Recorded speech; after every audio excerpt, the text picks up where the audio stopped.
You're already paying for the time you spend walking back inside to check whether the gate was locked, or the half mile you didn't want to add to today's errand because the bus ran late again. That's the quiet tax this kind of electric bike is meant to erase, and it exists whether you buy one or not. Every morning you roll the same 3 blocks to the coffee shop, and the hill on Maple hasn't gotten easier since you moved there.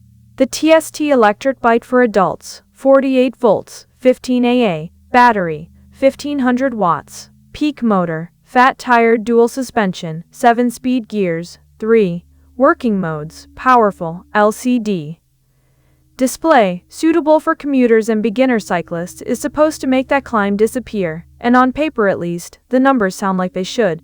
Every electric bike in this category is balancing the same tension. How much motor do you bolt on before the thing stops feeling like a bicycle and starts feeling like a motorcycle you have to register? TST split the difference by quoting a 700 watts motor with 1500 watts peak power, which is the legal floor in most places, and the ceiling of what a Class 2 or 3 classification will let you ride on public roads without paperwork. The 750 watts motor with 1500 watts peak power, which means you get the low-speed grunt to clear that hill without the paperwork of a real motorcycle.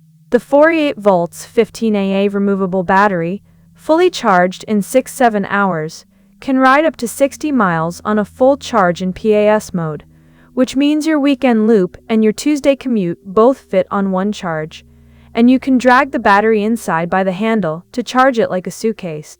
Front and rear suspension, plus 20 IT. X4 puncture-proof snow tires, which means the pothole on 5th and the gravel path behind the park stop being an excuse to walk. The LCD display shows current speed, distance, and battery level, which means you stop guessing whether you have enough juice to make it home. The 7-speed gears, and 3 working modes, which means you can pedal harder when you want exercise and coast when you don't. And the twist grip shifter keeps your hands on the bars. Mechanical disc brakes front and rear, which means stopping power that works in wet weather, though the listing quietly omits any mention of how they hold up after a season of salt and slush. The e-bike is 90% pre-assembled and weighs 66 pounds with a maximum load of 450 pounds, which means the box arrives mostly built, but you'll still need a second pair of hands to flip it upright. The 80-day warranty, which means you're covered if something fails early, but not long enough to call it confident. Here is who this is not for: anyone who needs to carry more than a backpack and a grocery bag on a daily basis. The rack, if you can call the tiny bar a rack, won't take a child seat or a full commuter load. If you're regularly moving bulk cargo or planning group rides, look for a bike with a proper cargo rack and a higher continuous torque rating, not just peak power.